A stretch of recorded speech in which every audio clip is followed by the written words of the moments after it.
नमस्ते, मैं हूं किशोर अजवाणी। आप देख रहे हैं देश का नंबर 1 न्यूज चैनल। घड़ी इशारा कर रही है 9 बजे रात का वक्त। 100 बात की एक बात का 100 बात की एक बात में आज यूक्रेन का अंधेरा ज़ेलेंस्की कैसे दूर करेंगे, पुतिन का कोल्ड बम प्लान क्या है, तो क्या अमेरिका पर भी किम जोंग उन की मिसाइल गिरेगी और इजराइल के परमाणु बम पर किसकी नजर है।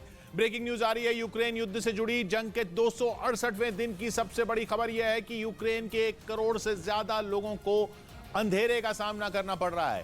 कीव, ओडेसा, सुमय, विनिचा, ज्यादातर इलाके पूरी तरह अंधेरे में डूब गए हैं। इसके अलावा कई दूसरे शहरों में भी बिजली गुल हो गई है और ऐसा इसलिए हुआ क्योंकि रूस अपनी मिसाइलों से यूक्रेन के पावर प्लांटों को निशाना बना रहा है। इसकी मिसाइलें ऐसी जगहों पर वार कर रही हैं जहां से यूक्रेन के शहरों को बिजली सप्लाई होती है। लेकिन रूस का निशाना सिर्फ यूक्रेन के शहर ही नहीं बन रहे हैं, बल्कि उसका पड़ोसी मोल्दोवा भी बिजली के भारी संकट से जूझ रहा है। यूक्रेन का साथ देने की वजह से मोल्दोवा को भी रूस के गुस्से का सामना करना पड़ रहा है और वहां के भी 6 शहर पूरी तरह अंधेरे में डूब गए हैं। लेकिन सबसे ज्यादा मुश्किल तो यूक्रेन के उन शहरों को उठानी पड़ रही है जहां पिछले कई दिनों से रूसी मिसाइलें तांडव कर रही हैं। उनके हमले से एक के बाद एक कई शहरों की बत्ती गुल हो गई है। इसे पुतिन का ऑपरेशन ब्लैकआउट कहा जा रहा है। यानी जंग जीतने के लिए पुतिन पूरे यूक्रेन को अंधेरे में डुबो देना चाहते हैं और यही वजह है कि पिछले कुछ रोज से उनकी मिसाइलों का निशाना यूक्रेन के पावर प्लांटों की तरफ हो गया है। रूसी सेना चुन चुनकर उन जगहों को निशाना बना रही है जहां से यूक्रेन को बिजली सप्लाई होती है। उसकी मिसाइलें अलग अलग शहरों में पावर प्लांट पर गिरकर उन्हें तबाह कर रही हैं, जिसकी वजह से यूक्रेन पहली बार ऐसे संकट से जूझ रहा है जैसा उसने पहले कभी नहीं देखा। खुद ज़ेलेंस्की ने ऐलान किया कि यूक्रेन के 1 करोड़ से ज्यादा लोग अंधेरे का सामना कर रहे हैं और यूक्रेन ने इस ब्लैकआउट का एक वीडियो भी जारी किया। दावा किया गया कि कई शहरों के ज्यादातर हिस्सों में बिजली की सप्लाई बंद हो गई। लेकिन ज्यादा परेशानी का सामना कीव समेत यूक्रेन के 4 शहर कर रहे हैं। यूक्रेन ने दावा किया कि इन शहरों में कुछ ही इलाके ऐसे बचे हैं जहां बिजली की सप्लाई की जा रही है। हालांकि बचे हुए हिस्से भी कब अंधेरे में डूब जाएंगे इसके बारे में कहा नहीं जा सकता, क्योंकि रूस ने एक बार फिर अपनी मिसाइलों से वहां पावर प्लांटों को निशाना बनाया।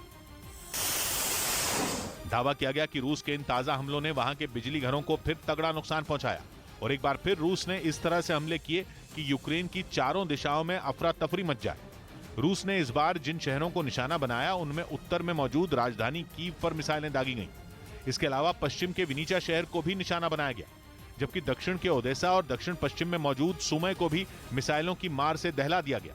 यानी रूस ने इस बार के हमले में भी ये तय कर लिया था कि यूक्रेन का कोई कोना उसकी मार से छूट न जाए, जैसा कि उसने 1 रोज पहले के अटैक में भी किया था। तब रूस की मिसाइलें कीव, ओडेसा और नीप्रो पर बरसी थी। नीप्रो में तो उसने एक मिसाइल फैक्ट्री को ही उड़ा दिया था, जबकि कीव और ओडेसा में बिजली बनाने वाले ठिकानों को ध्वस्त कर दिया गया था। और माना जा रहा है कि रूस के इन ताबड़तोड़ हमलों के पीछे खैरसॉन में मिली हार की बौखलाहट है। कहा जा रहा है कि खैरसॉन में हार की चोट पुतिन बर्दाश्त नहीं कर पा रहे हैं। इसके साथ ही पूर्वी यूक्रेन में भी उनकी सेना बुरी तरह फंस गई है। माना जा रहा है कि इसी वजह से उन्होंने अपनी रणनीति बदल ली है। वो यूक्रेन की सेना की बजाय ऐसी जगहों पर हमले कर रहे हैं जिससे वहां के लोग पस्त हो जाएं। 1 रोज पहले ही वहां भारी बर्फबारी हुई, जिसके बाद वहां का तापमान -10 डिग्री सेल्सियस तक होने का अनुमान जताया गया। और ऐसी हालत में अगर बिजली ही नहीं रही तो फिर यूक्रेन के लोगों पर ठंड का कहर टूट पड़ेगा। हालांकि ज़ेलेंस्की ने बिजली की सप्लाई में जल्द सुधार का भरोसा दिया। Зараз засуджені виконавці і забезпечена основа. लेकिन माना जा रहा है कि रूस अगर ऐसे ही हमले करता रहा तो आने वाले दिन यूक्रेन के लोगों के लिए किसी बुरे सपने से कम नहीं होंगे। जबकि रूस के पड़ोसी देश मोल्दोवा के लिए तो ये बुरे सपने शुरू भी हो चुके हैं। यूरोप का सबसे गरीब देश माना जाने वाला मोल्दोवा अब तक की सबसे बड़ी त्रासदी झेल रहा है। वहां जून से ही शुरू हुए गैस के संकट के बाद अब बिजली की भारी कमी भी हो गई है और इसके पीछे की वजह भी रूस ही है, क्योंकि यूक्रेन के पावर प्लांटों पर हमले के बाद मोल्दोवा को वहां से बिजली सप्लाई पर बड़ा असर पड़ा है। मोल्दोवा भी कभी सोवियत संघ का हिस्सा हुआ करता था, लेकिन जून में जैसे ही उसने यूरोपियन यूनियन की सदस्यता के लिए अप्लाई किया, रूस उसका दुश्मन बन बैठा और उसने तुरंत मोल्दोवा को गैस की सप्लाई रोक दी। इतना ही नहीं, मोल्दोवा पर दोहरी मार तब पड़ी जब विद्रोहियों के कब्जे वाले उसके हिस्से ट्रांसनिस्ट्रिया से उसे बिजली मिलनी बंद हो गई। ट्रांसनिस्ट्रिया में वहां का बड़ा पावर प्लांट है। मोल्दोवा को इस मुश्किल से निकालने के लिए यूरोपियन यूनियन ने $260 मिलियन यानी भारतीय रुपयों में 2000 करोड़ की मदद भी की। लेकिन यूक्रेन पर लगातार हो रहे हमलों के बाद डर है कि सर्दियों में मोल्दोवा के 25 लाख लोगों को बिना बिजली के गुजारा करना होगा। यूक्रेन युद्ध से जुड़ी एक और ब्रेकिंग न्यूज आ रही है। यूक्रेन के मीडिया का दावा है कि रूस ने अब वहां हमले के लिए परमाणु मिसाइलों का इस्तेमाल शुरू कर दिया है, जिसके बाद परमाणु युद्ध का खतरा मंडराने लगा है। रूस की एक मिसाइल के मलबे की जांच के बाद यह आरोप लगाया गया, जिसे यूक्रेन ने एक दिन पहले कीव पर हुए हमले के दौरान हवा में मार गिराने का दावा किया था। आरोप है कि रूस ने हमले से पहले इस क्रूज मिसाइल से परमाणु बम को निकाल दिया था, जिसे परमाणु हमले के लिए रूस की बड़ी तैयारी के तौर पर देखा जा रहा है।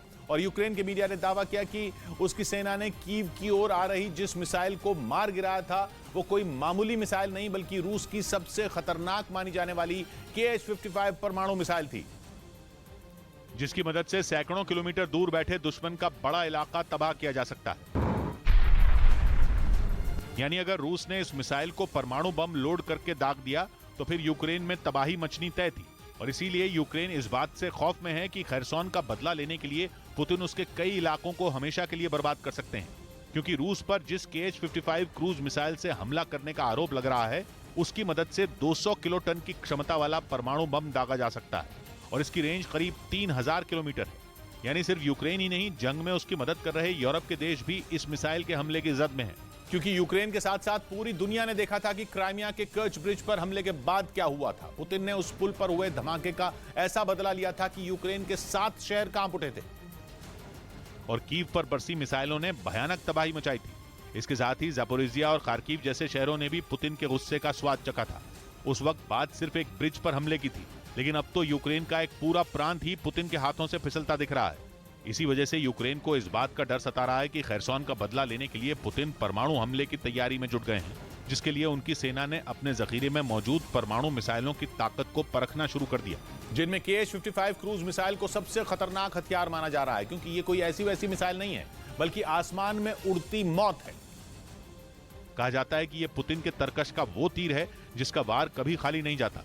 यानी जिस इलाके में परमाणु बम से लैस KH-55 मिसाइल से हमला होगा उसकी बर्बादी तय है। इसे लड़ाकू विमान के जरिए बेहद कम ऊंचाई से भी दागा जा सकता है और बॉमर की मदद से हजारों फीट की ऊंचाई से भी। इसकी ताकत को जेलेंस्की भी अच्छी तरह पहचानते हैं, क्योंकि सोवियत संघ के दौर में ही ये मिसाइल तबाही मचाने के लिए अपनी पहचान बना चुकी थी और उस वक्त यूक्रेन भी उसी का हिस्सा था। इसीलिए जेलेंस्की को डर है कि अगर पुतिन की मिसाइल अपनी पूरी ताकत के साथ चल गई तो यूक्रेन की धरती को हिलाकर रख देगी।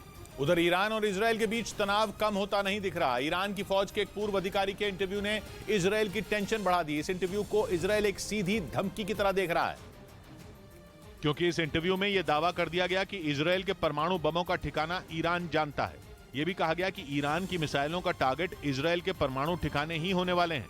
अगर ऐसा हुआ तो इजरायल के लिए यह तबाही से कम नहीं होगा। अब तक इजरायल केवल इसीलिए टेंशन में था कि कहीं ईरान परमाणु बम बनाने में कामयाब न हो जाए, लेकिन अब तो ईरान से खुली धमकी मिलने लगी है। 2 दिन पहले ही ईरान ने हाइपरसोनिक मिसाइल बनाने का दावा किया था। उस वक्त भी ईरान के अधिकारियों की तरफ से आए बयान इजरायल को उकसाने वाले थे। ईरान ने कहा था कि उसकी हाइपरसोनिक मिसाइल की जद में पूरा इजरायल है। उसके बाद से ही इजरायल में हड़कंप मचा है।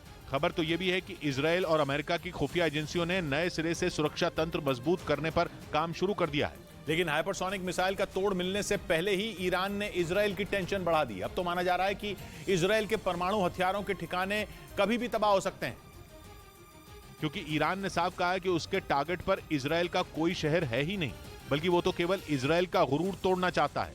दावा किया गया कि ईरान की फौज ने कुछ डमी साइट बनाई हैं जो बिल्कुल इजरायल के परमाणु ठिकानों जैसी हैं। उन जगहों पर मिसाइलें दागकर सटीक निशाना लगाने की प्रैक्टिस की जा रही है। मतलब ये कि ईरान एक बहुत बड़ा हमला करने के करीब है। इतना करीब है कि हमले को कभी भी अंजाम दिया जा सकता है।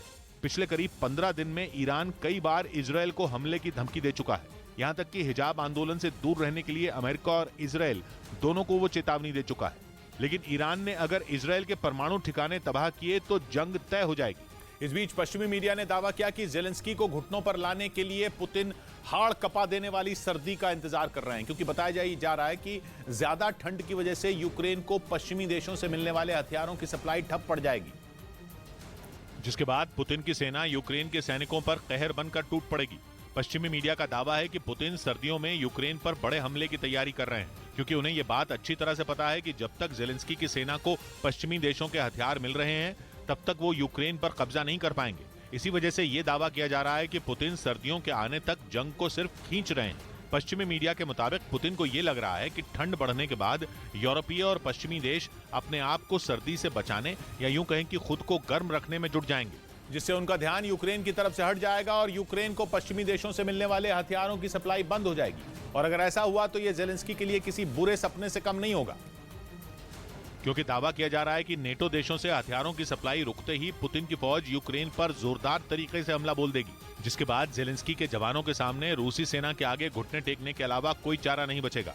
यूक्रेन के लिए बुरी खबर यह भी है कि वहां सर्दियां शुरू हो चुकी हैं, जो मार्च तक चलेंगी और इस दौरान वहां तापमान -10 डिग्री तक गिर जाता है। पश्चिमी मीडिया का दावा है कि पुतिन यूक्रेन को सर्दी में जमा देने पर भी तुले हैं। इसी वजह से उनकी सेना पिछले कई दिनों से गैस प्लांटों को मिसाइलों से निशाना बना रही है, जिससे यूक्रेन के कई बड़े शहर अंधेरे में डूब चुके हैं। और परेशानी यह है कि पावर प्लांटों के तबाह होने की वजह से वहां रहने वाले लोगों को ठंड से बचने के लिए बिजली नहीं मिल रही है। इसी बात का पुतिन फायदा उठाने में जुटे हैं। बिजली नहीं आएगी तो हीटर नहीं चलेंगे, जिससे वहां सर्दियां काटनी मुश्किल हो जाएंगी।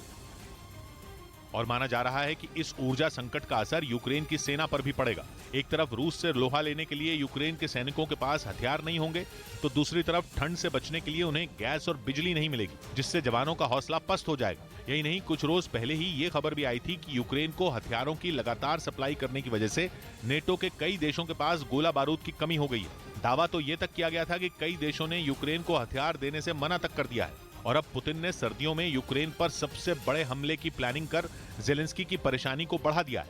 उधर खबर है कि नेटो एक बड़ी मिलिट्री ड्रिल की तैयारी कर रहा है, जिसमें अमेरिका, ब्रिटेन और फ्रांस के 5 एयरक्राफ्ट कैरियर शामिल होंगे। रूस ने कीव और उसके आसपास जो हमला किया था, उसके बाद टेंशन बढ़ चुकी है, क्योंकि रूस बार बार कीव और यूक्रेन के दूसरे बड़े शहरों पर हमला कर रहा है। वो उन्हें दोबारा खड़े होने का मौका ही नहीं देना चाहता। इसी वजह से जैसे ही लगता है कि रूस थोड़ा रुक गया है, वो लौटता है और दुगनी ताकत से हमला करता है।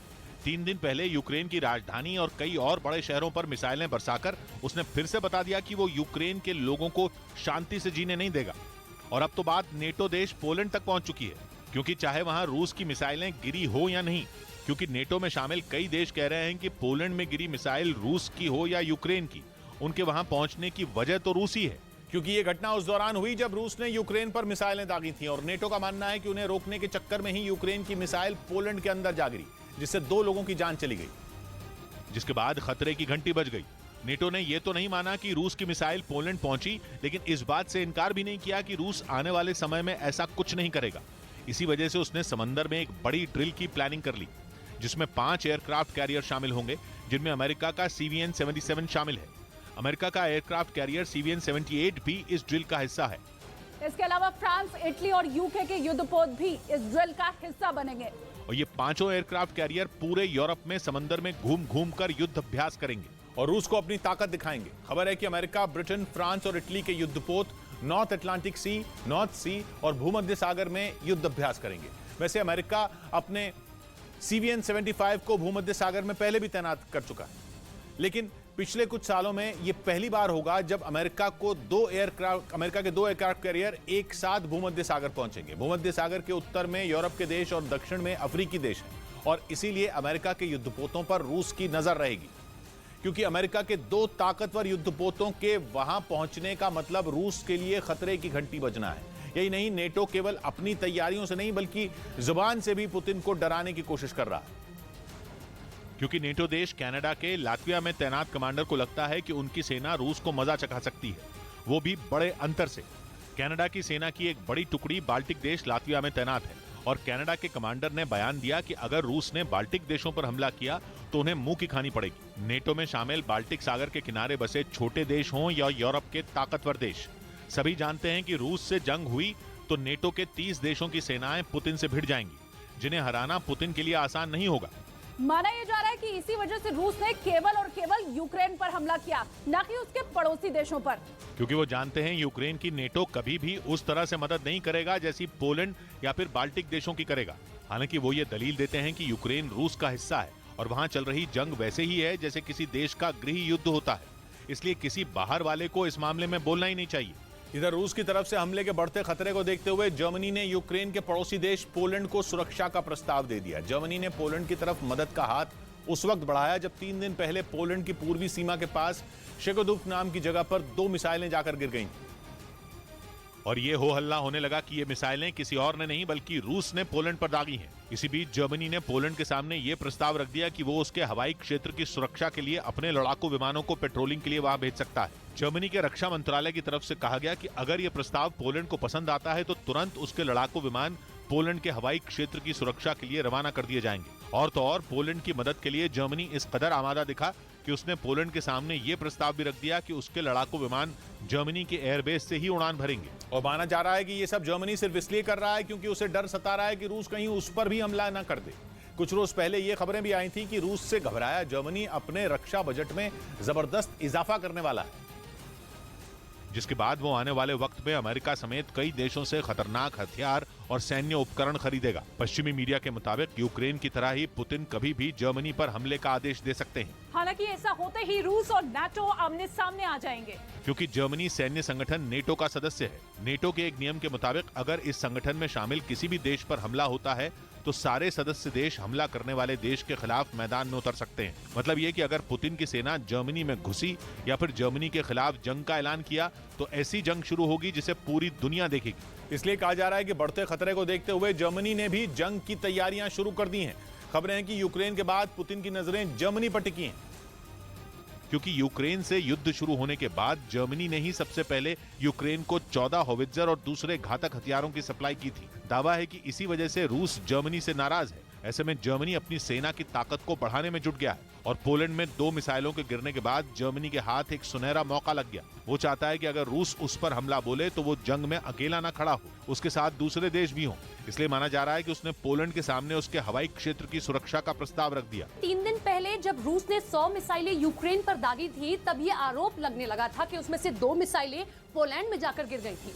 हालांकि बाद में नेटो ने मामले की जांच शुरू की। नेटो के मुताबिक वो मिसाइलें यूक्रेन के सैनिकों की जवाबी कार्रवाई के बाद पोलैंड में गिरी थी, क्योंकि वो रूस की मिसाइलों को जमीन तक पहुंचने से पहले ही बर्बाद कर देना चाहता था। उधर जापान ने दावा किया कि उत्तर कोरिया ने एक बार फिर बैलिस्टिक मिसाइल दाग दी, लेकिन इस बार ऐसी मिसाइल फायर की जिसकी रेंज में अमेरिका भी आ गया। और माना जा रहा है कि किम ने यह मिसाइल तब दागी जब अमेरिका ने उत्तर कोरिया के खिलाफ कड़ी सैन्य कार्रवाई शुरू करने की धमकी दी थी, जिस पर किम जोंग उन भड़क गए और उन्होंने अमेरिका से धमकी मिलने के बाद यह कदम उठा लिया। किम अब तक इस साल 50 से ज्यादा मिसाइलें दाग चुके हैं, लेकिन इस बार जो बैलिस्टिक मिसाइल उत्तर कोरिया की तरफ से दागी गई उसने सबको ये सोचने पर मजबूर कर दिया कि अगर अमेरिका ने जापान और दक्षिण कोरिया का साथ देना बरकरार रखा तो किम अमेरिका को भी छोड़ने के मूड में नहीं। जापान का दावा है कि इस बार उत्तर कोरिया की राजधानी प्योंगयांग से दागी गई मिसाइल की रेंज में अमेरिका भी आ गया। वो बात अलग है कि अभी किम ने इस बैलिस्टिक मिसाइल को उसकी पूरी क्षमता से नहीं दागा। बताया जा रहा है कि इस बैलिस्टिक मिसाइल ने कई किलो हथियारों के साथ उड़ान भरी और जापान सागर में जाकर गिर गई। कहा जा रहा है कि इस मिसाइल के जरिए उत्तर कोरिया ने यह बताने की कोशिश की कि वो जब चाहे अमेरिका को भी अपने निशाने पर ले सकता है, क्योंकि जो मिसाइल इस बार किम ने दागी वो आसमान में 6100 किलोमीटर की ऊंचाई तक गई और 1000 किलोमीटर की दूरी तक जाकर जापान सागर में जा गिरी। दक्षिण कोरिया ने दावा किया कि उत्तर कोरिया ने इस बैलिस्टिक मिसाइल को उसकी पूरी क्षमता से फायर नहीं किया था, नहीं तो अमेरिका बचने वाला नहीं था। क्योंकि ये बात किम भी अच्छे तरीके से जानते हैं कि अमेरिका से सीधे उलझना भी ठीक नहीं है, लेकिन ये बैलिस्टिक मिसाइल दागकर उन्होंने अमेरिका को यह बता दिया कि वो जरूरत पड़ने पर उसे छोड़ने वाले नहीं हैं और वो आर पार के मूड में बैठे हैं। यही वजह रही कि बीते दिनों उत्तर कोरिया के शासक किम जोंग उन को जवाब देने के लिए अमेरिका और दक्षिण कोरिया की सेनाओं ने जंग का कई दफा अभ्यास किया और उसके जरिए किम को अपनी ताकत दिखाई। साथ ही अमेरिका ये चेतावनी देने से भी नहीं चूका कि अगर जंग हुई तो दुनिया के नक्शे से उत्तर कोरिया का नामो निशान मिटा दिया जाएगा, लेकिन दावा है कि किम मानने को तैयार नहीं है। उन्होंने तय कर लिया कि किसी भी कीमत पर वो अमेरिका के आगे नहीं झुकेंगे और अगर जरूरत पड़ी तो वो एटम बम फोड़ने से भी नहीं हिचकिचाएंगे। और उसी का छोटा सा नमूना किम ने इस बैलिस्टिक मिसाइल को दाग कर दिखाया, जिसकी रेंज में अमेरिका के भी आने का दावा किया गया। इस बीच पश्चिमी मीडिया ने दावा किया कि जापोरिजिया न्यूक्लियर पावर प्लांट के रिएक्टरों के पिघलने का खतरा पैदा हो गया है, क्योंकि उन्हें ठंडा रखने के लिए उतनी बिजली ही नहीं मिल रही जितनी जरूरी है। रूस के हमलों के बाद यूक्रेन अब तक के सबसे बड़े बिजली संकट से जूझ रहा है, जिससे परमाणु प्लांट के रिएक्टर खतरे में पड़ गए हैं और अगर एक बार वो पिघल गए तो फिर रेडिएशन का बम फूट जाएगा। यूक्रेन में जबरदस्त तबाही मच जाएगी।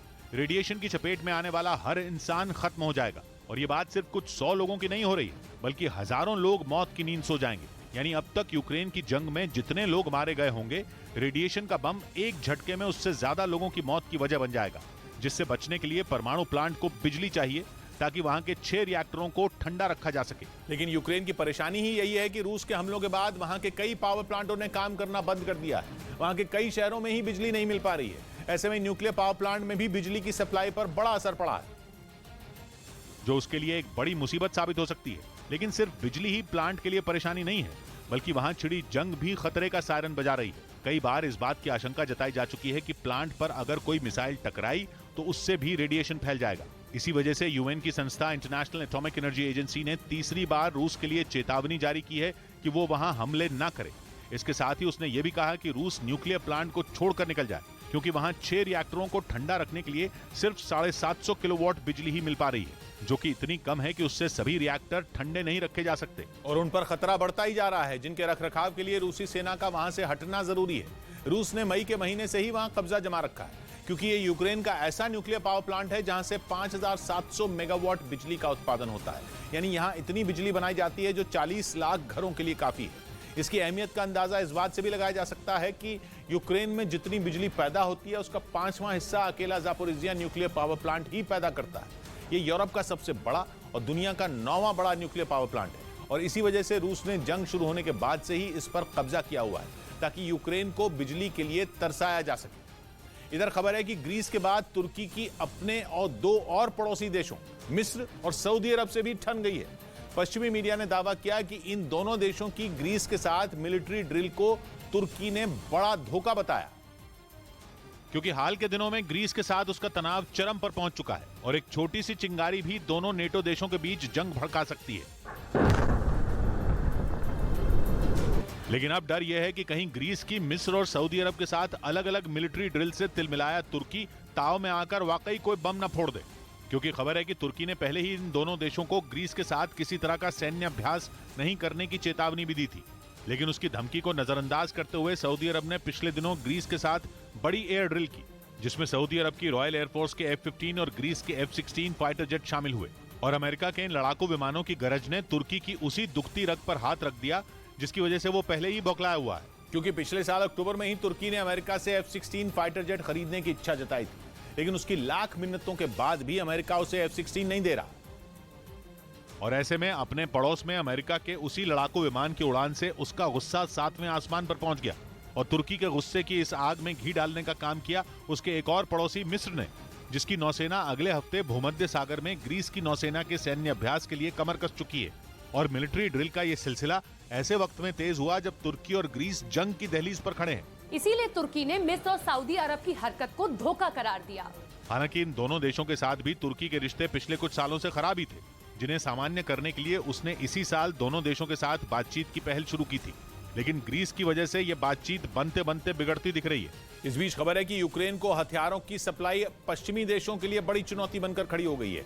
जंग खत्म होने का नाम नहीं ले रही और यह बताया जा रहा है कि ऐसे में नेटो देशों के पास भी हथियारों की कमी होने लगी, क्योंकि जब से युद्ध शुरू हुआ है रूस से मुकाबला करने के लिए पश्चिमी देश यूक्रेन की मदद के लिए आगे आए और उसे एक से बढ़कर एक हथियार सप्लाई किए ताकि वो यूक्रेन में घुसे दुश्मन को वहां से खदेड़ सके। लेकिन यूक्रेन का दुश्मन कोई छोटा देश नहीं है, रूस है, जिसके पास दुनिया की दूसरी सबसे बड़ी फौज है। उसी के दम पर बीते 8 महीने से रूस यूक्रेन में घुसकर वहां की सेना को उसी के घर में पानी पिला रहा है। लेकिन जैसे जैसे युद्ध आगे बढ़ रहा है उसके साथ यूक्रेन के लिए मुसीबतें भी दुगनी होती जा रही हैं, क्योंकि खबरें हैं कि जो पश्चिमी देश अब तक उसे पुतिन के सैनिकों से जंग लड़ने के लिए हथियार दे रहे हैं वो भी इस पर 2 बार सोचने को मजबूर हो गए, क्योंकि बताया जा रहा है कि नेटो के सदस्य देशों के पास भी हथियारों की संख्या घटती जा रही है। जिस रफ्तार से यूक्रेन को हथियारों की जरूरत है उतनी तेजी से हथियार बन नहीं पा रहे हैं। इसलिए पश्चिमी देश भी इस दुविधा में है कि यूक्रेन को हथियारों और गोला बारूद की सप्लाई कैसे जारी रखें, क्योंकि उन्हें अपने हथियारों के स्टॉक को बनाए रखते हुए यूक्रेन को हथियार देकर उसकी मदद भी करनी है। इसलिए बताया जा रहा है कि नेटो देश इस मुद्दे पर चर्चा कर रहे हैं कि अगर उनका हथियारों का भंडार नीचे गिरता है तो उसे कैसे संभाला जाएगा। और कहा जा रहा है ये हालात केवल 1 या 2 देशों के सामने ही खड़े नहीं हुए हैं, बल्कि अमेरिका भी इस समस्या से जूझ रहा है, क्योंकि जंग की शुरुआत से वो भी यूक्रेन को भरपूर मात्रा में हथियार देकर उसकी मदद कर रहा है। और अब जंग ऐसे मोड़ पर आकर खड़ी हो गई है कि पश्चिमी देशों को यूक्रेन की मदद तो करनी है, लेकिन अपनी हथियारों की जरूरत को ध्यान में रखकर, क्योंकि पहले से ही घटते हथियारों के भंडार से फर्क पड़ा है, फिर चाहे वो अमेरिका हो या दूसरे पश्चिमी देश। खबरें हैं कि अमेरिका के रक्षा मंत्रालय पेंटागन के पास भी समंदर से लॉन्च की जाने वाली मिसाइलों की कमी हो गई है। यही नहीं, अमेरिका उन हथियारों की कमी से भी जूझ रहा है जो उसने यूक्रेन को भारी मात्रा में सप्लाई किए हैं, जैसे कि कंधे पर रखकर चलाई जाने वाली जैवलिन एंटी टैंक मिसाइल, जंग में अमेरिका की इस मिसाइल का यूक्रेन के सैनिकों ने बड़े पैमाने पर इस्तेमाल किया था। ऐसे में बताया जा रहा है कि नेटो और अमेरिका ने हथियार बनाने वाली कंपनियों से काम में तेजी लाने की अपील की है, लेकिन खबरें हैं कि उन कंपनियों के सामने भी दिक्कतें कम नहीं है, क्योंकि जंग के कारण हथियार बनाने में काम आने वाले जरूरी सामान की कीमतें आसमान छू रही हैं और हथियार बनाने के लिए लेबर मिलने में भी परेशानी आ रही है। अमेरिका तो इस बात से भी चिंता में है कि यूक्रेन को जल्द से जल्द हथियार सप्लाई करने के चक्कर में उसका स्टॉक खत्म हो रहा है, जो चीन से संघर्ष में उसके काम आएगा। मतलब ये कि अगर अभी अमेरिका और चीन के बीच जंग छिड़ जाती है तो अमेरिका के पास ऐसे कई हथियार हैं जिनकी कमी हो गई है, जिससे वो नुकसान में रह सकता है। हालांकि तमाम दिक्कतों से निपटते हुए अमेरिका ने अपने हथियारों के भंडार को पूरा करने का काम फिर शुरू कर दिया है। उधर यूरेशियन टाइम्स वेबसाइट ने दावा किया कि जेलेंस्की की सेना ने क्रूज मिसाइलों से किए गए हमलों को नाकाम कर दिया। बताया गया कि पुतिन की फौज ने ये मिसाइलें यूक्रेन की राजधानी कीव पर दागी थी, लेकिन उन्हें आसमान में ही ढेर कर दिया गया।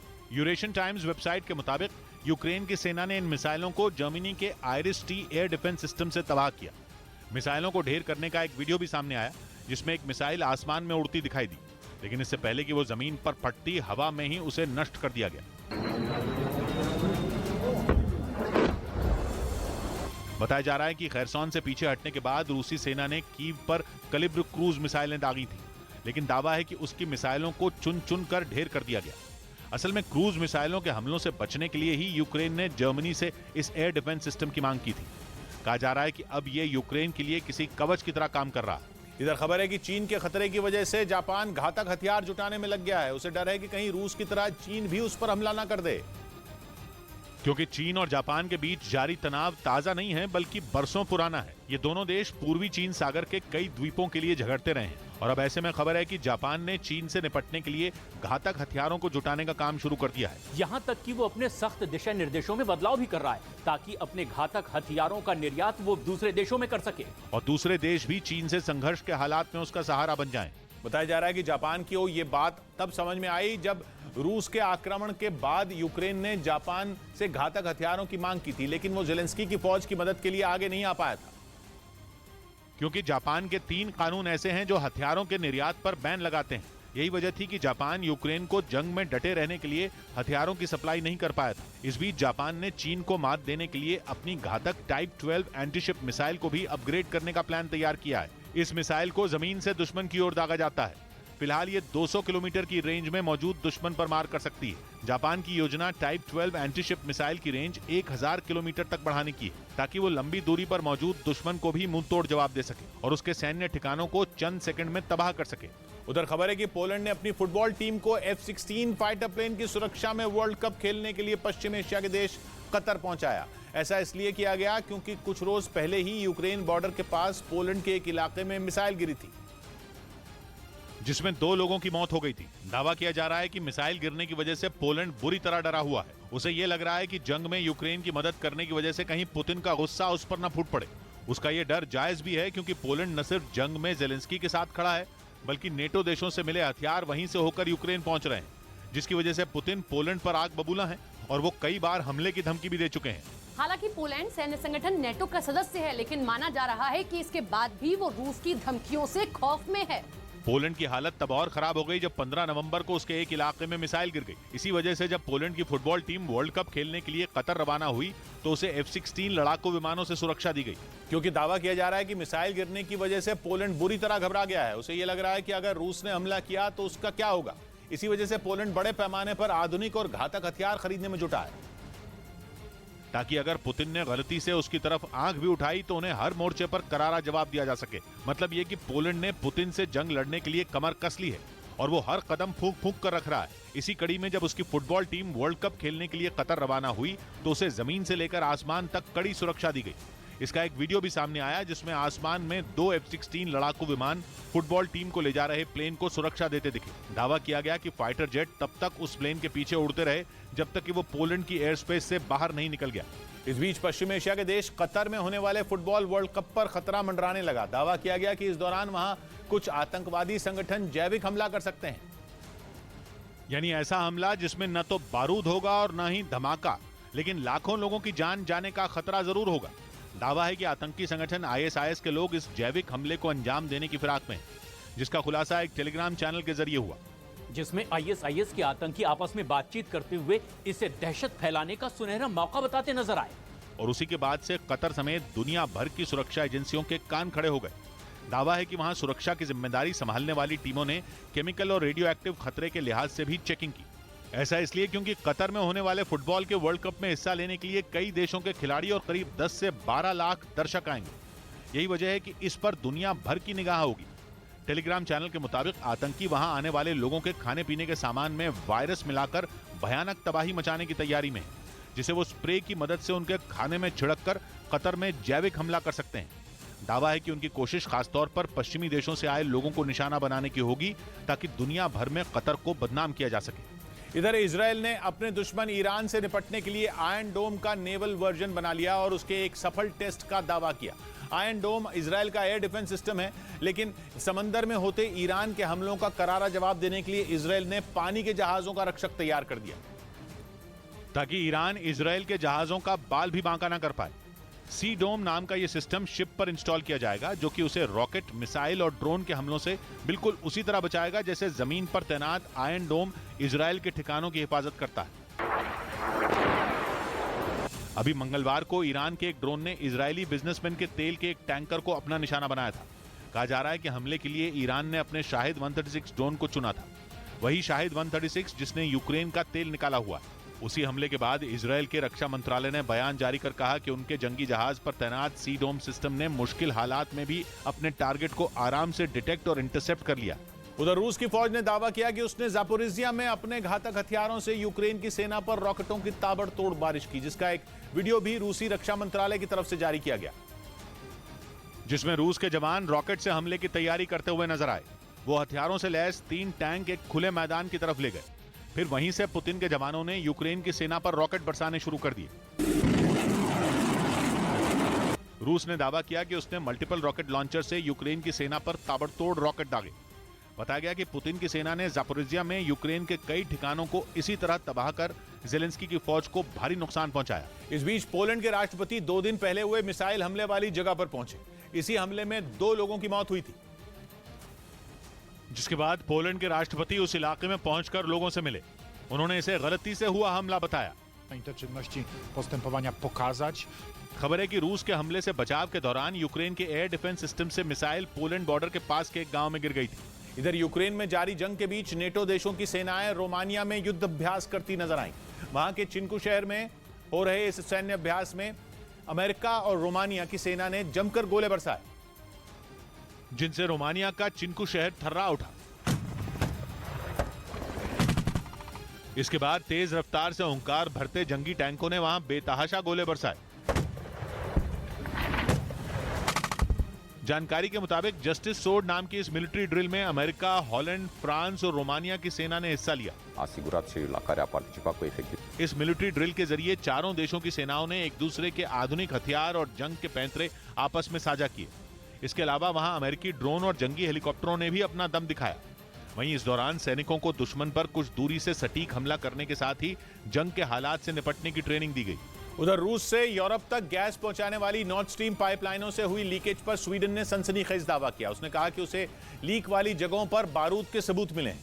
पिछले महीने भी स्वीडन ने दावा किया था कि पाइपलाइनों से लीक हुई गैस कोई हादसा नहीं था, बल्कि उनमें जानबूझकर बम धमाके किए गए थे। और अब स्वीडन ने कह दिया कि उसे गैस रिसाव वाली जगहों से विस्फोटक के सबूत भी मिले हैं। यानी नॉर्थ स्ट्रीम पाइपलाइनों से गैस का रिसना कोई हादसा नहीं, बल्कि यूरोप को गैस धमाके में उड़ाने की साजिश थी। रूस से गैस लेकर नॉर्थ स्ट्रीम और नॉर्थ स्ट्रीम 2 2 पाइपलाइनें बाल्टिक सागर से होते हुए जर्मनी जाती हैं, जिनमें सितंबर में स्वीडन और डेनमार्क के इलाके में 2-2 लीक हुए थे। इससे ऐसा हड़कंप मचा कि स्वीडन और डेनमार्क ने जांच बैठा दी। डेनमार्क भी कह चुका है कि गैस लीक जबरदस्त धमाकों की वजह से हुई थी। इस बीच रूस की तरफ से एक वीडियो जारी किया गया जिसमें उसकी सेना के नए सैनिक बेलारूस में ट्रेनिंग लेते नजर आए। बेलारूस जंग की शुरुआत से ही रूस के लिए लॉन्च पैड की तरह काम कर रहा है और अब वहां उसके सैनिक खतरनाक तोप और मोटर की मदद से यूक्रेन पर कहर बरपाने की ट्रेनिंग लेते नजर आए, जिसके लिए पहले तो उन्होंने मोटर को तैयार किया और फिर जैसे ही उससे धमाका हुआ सारा इलाका गूंज उठा। वहीं रूस के सैनिकों को भारी भरकम टैंक चलाने की ट्रेनिंग भी दी गई, जिसके लिए कई टैंक कतार में खड़े नजर आए और फिर इशारा मिलते ही वो पूरी रफ्तार से एक के पीछे एक भागे। सैनिकों को खासतौर पर इन्हें ऊबड़ खाबड़ रास्तों पर चलाने के गुर सिखाए गए ताकि जंग के वक्त उन्हें परेशानी न हो। इस दौरान कुछ सैनिक ड्रोन उड़ाने और उसके जरिए विस्फोटक गिराने की ड्रिल भी करते दिखे। वहीं यूक्रेन की फौज से सीधी टक्कर लेने के लिए भी उन्हें तैयार किया गया, जिसके लिए रूस के सैनिकों के हाथों में बंदूकें थमाई गईं और उन्हें घने कोहरे में दुश्मन के ठिकानों को ढूंढकर वहां तबाही मचाने की ट्रेनिंग दी गई। इस दौरान कुछ सैनिक खुफिया रास्तों से आगे बढ़े और उनके साथियों ने उन्हें कवर फायर दिया, जिसके बाद उन्होंने दुश्मन पर ताबड़तोड़ गोलियां बरसाने का अभ्यास किया। वहीं उन्हें यूक्रेन के सैनिकों से आमने सामने की लड़ाई के लिए भी तैयार किया गया। इसके लिए वो बंकर के पीछे छिपकर लॉन्चर से गोला दागते भी नजर आए। इसके अलावा उन्हें स्नाइपर की मदद से दूर से दुश्मन का शिकार करने का हुनर भी सिखाया गया। साथ ही छिपकर गोलियां बरसाने की ट्रेनिंग के दौरान वहां इतनी फायरिंग हुई कि सारा इलाका गोलियों की तड़तड़ाहट से गूंज उठा। जानकारी के मुताबिक ये वो सैनिक हैं जिन्हें रूस की सेना में कुछ दिन पहले ही भर्ती किया गया। दावा है कि रूस इन्हें बेलारूस में ट्रेनिंग देकर जल्द से जल्द जंग में उतारने की तैयारी में है। उधर खबर है कि संयुक्त राष्ट्र के बैन की धज्जियां उड़ाते हुए उत्तर कोरिया रूस के सैनिकों के लिए कपड़े बनाने में जुटा है। इसके जरिए वो रूस से अपनी दोस्ती तो निभा ही रहा है, उससे जमकर पैसे भी वसूल रहा है।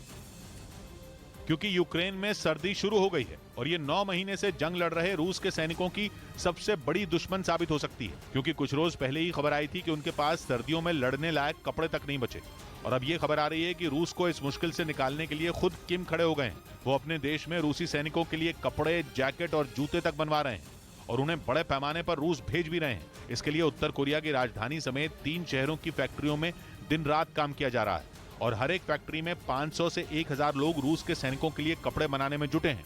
जबकि सुरक्षा परिषद ने 2017 में उत्तर कोरिया से हर तरह के टेक्सटाइल निर्यात पर पाबंदी लगा दी थी, लेकिन किम ने इस बैन को हवा में उड़ा दिया।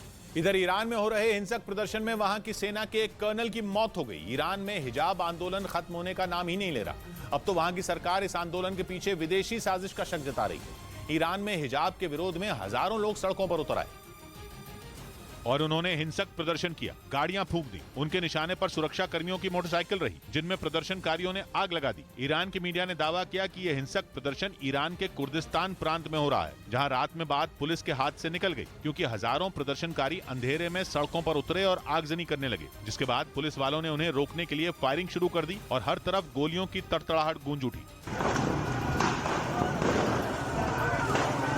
खबर आई कि इस प्रदर्शन के दौरान सेना के कर्नल की मौत हो गई। इसके अलावा 6 आम लोगों की जान जाने की खबर है। ईरान हिजाब आंदोलन की आग में जल रहा है और वहां की सरकार भड़के हुए लोगों को शांत नहीं कर पा रही। ईरान की सरकार ने आरोप लगाया कि वहां हो रहे प्रदर्शन के पीछे इजराइल का हाथ है। इससे पहले उसने इसी तरह का आरोप फ्रांस पर लगाया था और अब ईरान हिंसक प्रदर्शन के लिए इजराइल को जिम्मेदार ठहरा रहा है। उसे कई और विदेशी एजेंसियों पर भी शक है। फ्रांस का नाम तो वो पहले ही ले चुका है। यही नहीं, उसे तुर्की में सक्रिय कुर्दिस्तान वर्कर्स पार्टी पर शक है, जिसके लिए उसने अपने दुश्मन तुर्की से हाथ मिला लिया। यानी ईरान को लग रहा है कि उस अकेले के पीछे उसके कई दुश्मन हाथ धोकर पड़े हैं। अब तक उसने अमेरिका का नाम नहीं लिया है, लेकिन उसे पश्चिमी देशों पर और अपने जानी दुश्मन इजराइल पर शक है, क्योंकि उसे लग रहा है कि वो हिजाब आंदोलन की आड़ में ईरान की सरकार गिराना चाहते हैं, ताकि 1979 में बने इस्लामिक रिपब्लिक ऑफ ईरान की पहचान खतरे में पड़ जाए, क्योंकि इजराइल लगातार पश्चिम एशिया में यहूदी धर्म के प्रचार में जुटा हुआ है। उधर यूक्रेन के मीडिया ने दावा किया कि रूसी सेना ने खैरसोन में फिर हमले तेज कर दिए। बताया जा रहा है कि खैरसोन हाथ से निकलने से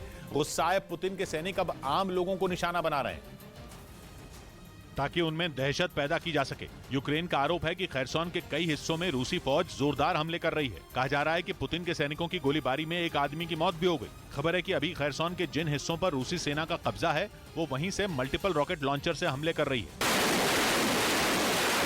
असल में जंग की शुरुआत में पुतिन की फौज ने यूक्रेन के खैरसोन पर कब्जा किया था। 9 महीने से जारी जंग में रूस यूक्रेन के अलग अलग हिस्सों पर कब्जे की बात कहता आया है, लेकिन दावा है कि यूक्रेन के जोरदार हमलों के बाद रूस की सेना को खैरसोन से पीछे हटना पड़ा। मतलब जंग में पुतिन के हाथ अब तक जो लगा था वो भी निकलता जा रहा है और कहा जा रहा है कि इसीलिए खैरसोन को रूसी फौज वापस लेना चाहती है। यूक्रेन का आरोप है कि रूस की सेना खैरसोन के अलग अलग हिस्सों में मिसाइलों से भी हमले कर रही है, जिनमें आम लोगों को भारी नुकसान उठाना पड़ रहा है। बताया जा रहा है कि पुतिन के सैनिक खैरसोन के अलग अलग हिस्सों में मिसाइलों की बारिश कर रहे हैं। दावा है कि रूस के सैनिक खैरसोन के जिन हिस्सों में मोर्चा संभाले हुए हैं, वो वहीं से यूक्रेन के लोगों पर कहर बरपा रहे हैं। खबर है कि रूसी सेना सबसे ज्यादा खैरसॉन के रिहायशी इलाकों को निशाना बना रही है। हालांकि पश्चिमी मीडिया के मुताबिक यूक्रेन भी रूस के हमलों का मुंहतोड़ जवाब दे रहा है। बताया जा रहा है कि यूक्रेन की सेना अब हर हाल में पूरे खैरसॉन को वापस लेना चाहती है। कहा जा रहा है कि इसी बात से गुस्साए रूसी जवानों ने हमले तेज कर दिए। इस बीच कच्चे तेल के मुद्दे पर सऊदी अरब झुकने को तैयार नहीं है। अमेरिका की धमकी के बावजूद सऊदी अरब ने कच्चे तेल का उत्पादन कम कर दिया। अमेरिका ने सऊदी अरब को इसके लिए गंभीर नतीजे भुगतने की धमकी दी थी, लेकिन इस धमकी का सऊदी अरब की सेहत पर रत्ती भर भी असर नहीं हुआ। सऊदी अरब को यह धमकी अमेरिका की तरफ से उस वक्त दी गई थी जब ईरान की तरफ से बड़े हमले की आशंका थी। अमेरिका ने अपनी मिसाइलें और फाइटर जेट सऊदी अरब की रक्षा के लिए तैनात कर दिए थे। उसने दो टूक कहा था कि अगर ईरान ने हमला किया तो जवाब अमेरिका से मिलेगा। अचानक लगने लगा था कि सऊदी अरब और अमेरिका के बीच की सारी दूरियां मिट गई हैं, लेकिन कच्चे तेल के खेल ने एक बार फिर आग लगा दी। कच्चा तेल एक्सपोर्ट करने वाले देशों के संगठन ओपेक प्लस ने पिछली बार बाइडेन को तगड़ा झटका दिया था। अक्टूबर में हुई इस संगठन की बैठक में कच्चे तेल का उत्पादन कम करने का फैसला लिया गया था, जबकि बाइडेन चाहते थे कि कच्चे तेल का उत्पादन बढ़ाया जाए ताकि तेल की कीमतों को कम किया जा सके। कच्चा तेल महंगा होने का सीधा फायदा रूस को मिल रहा है, जबकि दुनिया के बाकी देश महंगाई की आग में झुलस रहे हैं। इसीलिए बाइडेन चाहते थे कि सऊदी अरब इस मामले में अमेरिका का साथ दे और तेल का उत्पादन बढ़ाने का ऐलान करे। ओपेक प्लस संगठन में सऊदी अरब का तगड़ा दबदबा है, लेकिन सऊदी अरब ने अमेरिका को झटका देते हुए कच्चे तेल का उत्पादन गिराने का ऐलान कर दिया था। माना तो यह जा रहा है कि अमेरिका में हुए मिड टर्म इलेक्शन में बाइडेन की पार्टी को लगे झटके के पीछे भी कच्चा तेल ही था। इसीलिए बाइडेन तेल के मुद्दे पर झुकने को तैयार नहीं है। माना जा रहा है कि एक बार फिर ओपेक प्लस संगठन कच्चे तेल का उत्पादन गिराने का फैसला कर सकता है। इसीलिए अमेरिका और सऊदी अरब के बीच कूटनीति का नया दौर शुरू हो चुका है, वो भी ऐसे वक्त में जब सऊदी अरब पर जंग के बादल मंडरा रहे हैं। और खुद सऊदी अरब ये मान रहा है कि ईरान किसी भी वक्त हमला कर सकता है। इसीलिए माना जा रहा था कि अपनी सुरक्षा के लिए वो तेल के मुद्दे पर समझौता कर सकता है। उससे भी बड़ी बात यह कि अगर ईरान के साथ जंग छिड़ गई तो रूस से मदद मिलने की उम्मीद कम है, खासतौर पर इसीलिए कि रूस तो खुद ईरान के हथियारों से यूक्रेन से ये जंग लड़ रहा है। इसीलिए अगर सऊदी अरब को ईरान से लड़ना पड़ा तो रूस से मदद मिलना लगभग नामुमकिन है। लेकिन सुरक्षा को दांव पर रखकर सऊदी अरब ने तेल के मुद्दे पर न झुकने का फैसला किया है। मतलब साफ है कि कच्चे तेल से जुड़ी नीतियों पर अब अमेरिका का कोई कंट्रोल नहीं रहेगा। कच्चा तेल एक्सपोर्ट करने वाले देश तेल को महंगा रखने की पूरी कोशिश करेंगे। उधर नेटो की सदस्यता पर स्वीडन के सेना अध्यक्ष ने अमेरिका के आर्मी चीफ के साथ बैठक की। दोनों की मुलाकात पेंटागन में हुई, जहां उन्होंने नेटो में शामिल होने की प्रक्रिया और सुरक्षा मुद्दों पर बात की। इससे पहले मई में स्वीडन और फिनलैंड ने नेटो में शामिल होने के लिए प्रक्रिया शुरू की थी, लेकिन तुर्की के अड़ंगे की वजह से अब तक बात नहीं बन पाई है। इस बीच ड्रग तस्करी के आरोप में रूस में कैद अमेरिकी महिला बास्केटबॉल खिलाड़ी की लोकेशन का पता चल गया।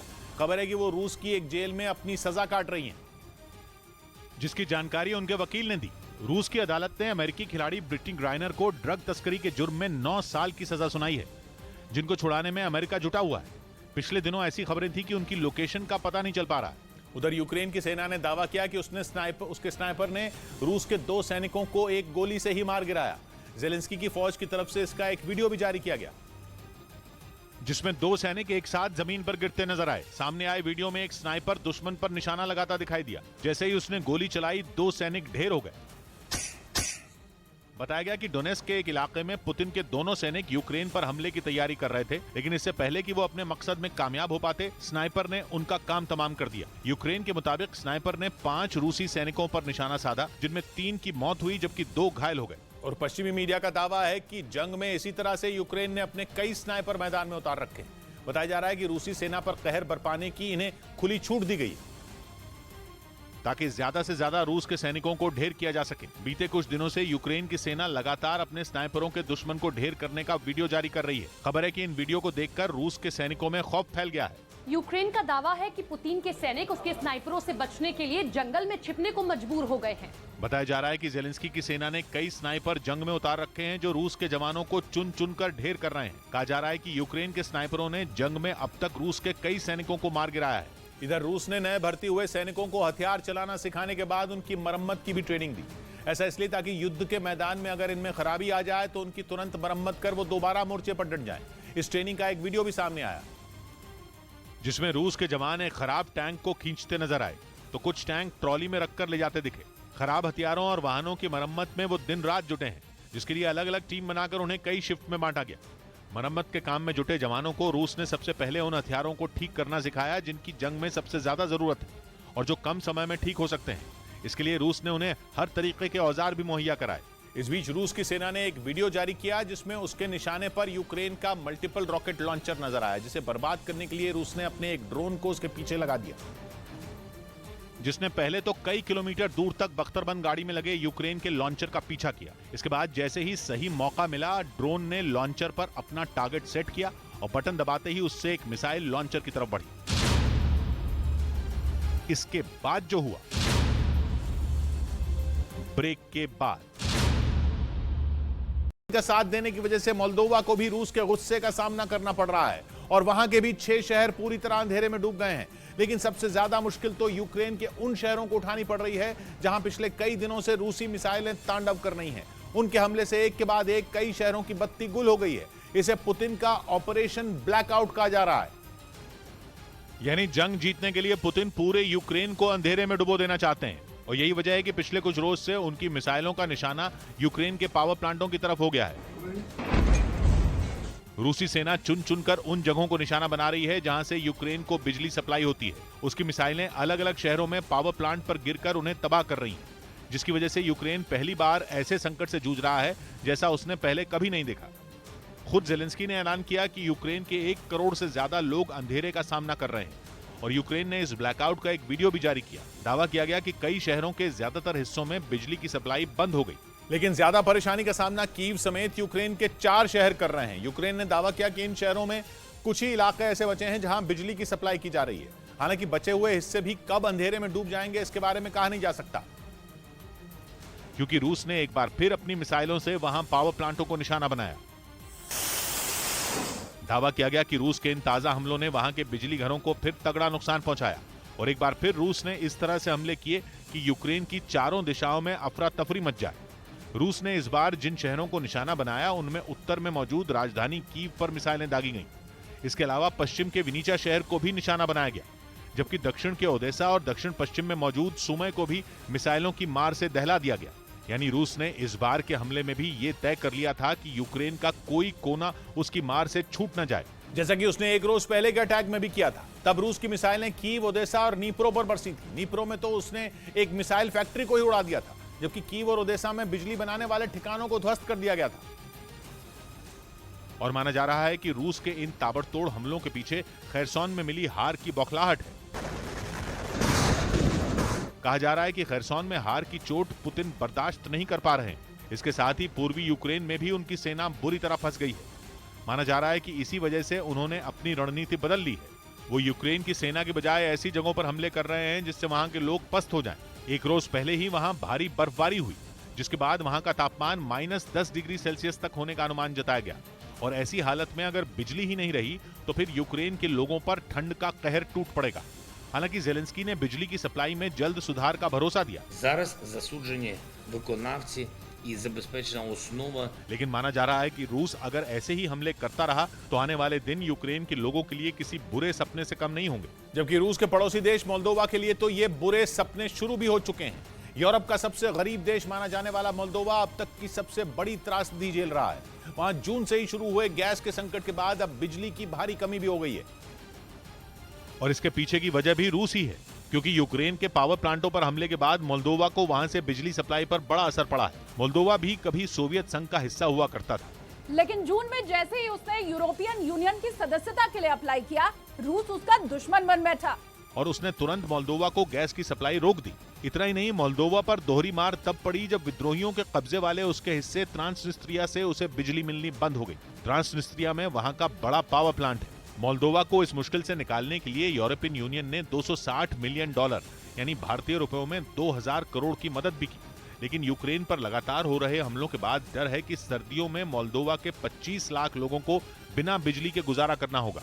यूक्रेन युद्ध से जुड़ी एक और ब्रेकिंग न्यूज आ रही है। यूक्रेन के मीडिया का दावा है कि रूस ने अब वहां हमले के लिए परमाणु मिसाइलों का इस्तेमाल शुरू कर दिया है, जिसके बाद परमाणु युद्ध का खतरा मंडराने लगा है। रूस की एक मिसाइल के मलबे की जांच के बाद यह आरोप लगाया गया, जिसे यूक्रेन ने एक दिन पहले कीव पर हुए हमले के दौरान हवा में मार गिराने का दावा किया था।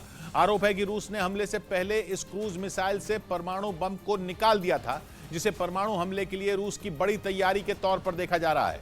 और यूक्रेन के मीडिया ने दावा किया कि उसकी सेना ने कीव की ओर आ रही जिस मिसाइल को मार गिराया था वो कोई मामूली मिसाइल नहीं बल्कि रूस की सबसे खतरनाक मानी जाने वाली KH-55 परमाणु मिसाइल थी, जिसकी मदद से सैकड़ों किलोमीटर दूर बैठे दुश्मन का बड़ा इलाका तबाह किया जा सकता है।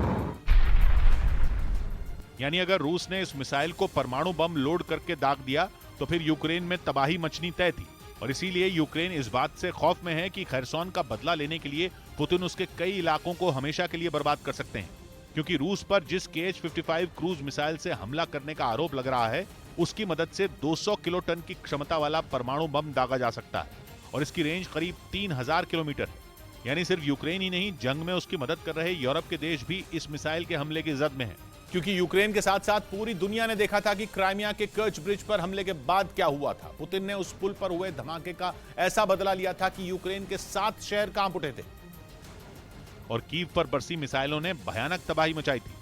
इसके साथ ही जापोरिजिया और खार्किव जैसे शहरों ने भी पुतिन के गुस्से का स्वाद चखा था। उस वक्त बात सिर्फ एक ब्रिज पर हमले की थी, लेकिन अब तो यूक्रेन का एक पूरा प्रांत ही पुतिन के हाथों से फिसलता दिख रहा है।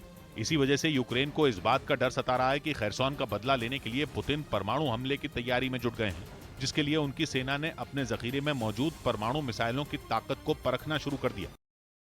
ब्रेकिंग न्यूज आ रही है यूक्रेन युद्ध से जुड़ी। जंग के 268वें दिन की सबसे बड़ी खबर यह है कि यूक्रेन के 1 करोड़ से ज्यादा लोगों को अंधेरे का सामना करना पड़ रहा है। कीव, ओडेसा, सुमी, विनिचा ज्यादातर इलाके पूरी तरह अंधेरे में डूब गए हैं। इसके अलावा कई दूसरे शहरों में भी बिजली गुल हो गई है। ब्रेकिंग न्यूज आ रही है, रूस के ताकतवर मिसाइल अटैक और ड्रोन हमलों से परेशान होकर यूक्रेन ने एक बार फिर अमेरिका से मदद मांगी है। यूक्रेन ने उससे एयर डिफेंस सिस्टम मांगा है ताकि वो रूस का मुकाबला कर सके। अभी मंगलवार को ही रूस ने यूक्रेन के पावर प्लांटों पर सबसे बड़ा मिसाइल अटैक किया था। यूक्रेन ने दावा किया था कि वहां रूस ने एक दिन में करीब 90 मिसाइलें दागी थीं, जिसके बाद यूक्रेन के अलग अलग हिस्सों में बत्ती गुल हो गई थी। यूक्रेन इससे पहले इजराइल से भी उसका एयर डिफेंस सिस्टम आयरन डोम मांग चुका है और उसने एक बार फिर अमेरिका के आगे झोली फैला दी है।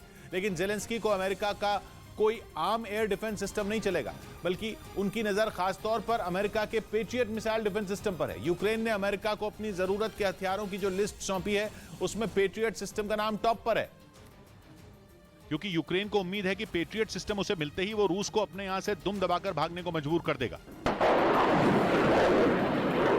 इसलिए यूक्रेन के विदेश मंत्री ने अमेरिका के विदेश मंत्री से फोन पर बात की और उनसे पेट्रियट सिस्टम देने की अपील की। हालांकि अमेरिका ने अभी नवंबर में ही यूक्रेन को नसाम्स एयर डिफेंस सिस्टम दिए हैं, जिन्होंने जंग के मैदान में अपना लोहा मनवाया भी है। अमेरिका के रक्षा मंत्री ने भी कहा है कि नसाम्स ने यूक्रेन की तरफ आती रूस की मिसाइलों को 100% सफलता के साथ इंटरसेप्ट किया है। खुद यूक्रेन भी नसाम्स की दाद दे चुका है, लेकिन सिर्फ नसाम से उसका जी नहीं भर रहा और अब यूक्रेन कह रहा है कि जंग के मैदान से रूस पर पेट्रियट मिसाइलों को दागने का वक्त आ गया है। जेलेंस्की की सुई अमेरिका के पेट्रियट सिस्टम पर अटकी हुई है, क्योंकि पेट्रियट ऐसा दमदार मिसाइल सिस्टम है कि अमेरिका उस पर आंख मूंद कर भरोसा करता है।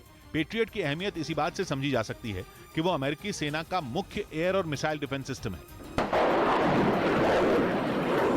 पेट्रियट सिस्टम ड्रोन, बैलिस्टिक और क्रूज मिसाइलों और एडवांस हवाई जहाजों को डिटेक्ट कर सकता है और उन्हें ट्रैक और टारगेट कर सकता है। दुश्मन की मिसाइल चाहे 80 किलोमीटर दूर भी क्यों ना हो, पेट्रियट सिस्टम का रेडार उस पर निशाना लॉक कर सकता है। जबकि इतनी दूर से हथियार को पहचानना तो दूर, जमीन से मिसाइल नजर तक नहीं आती।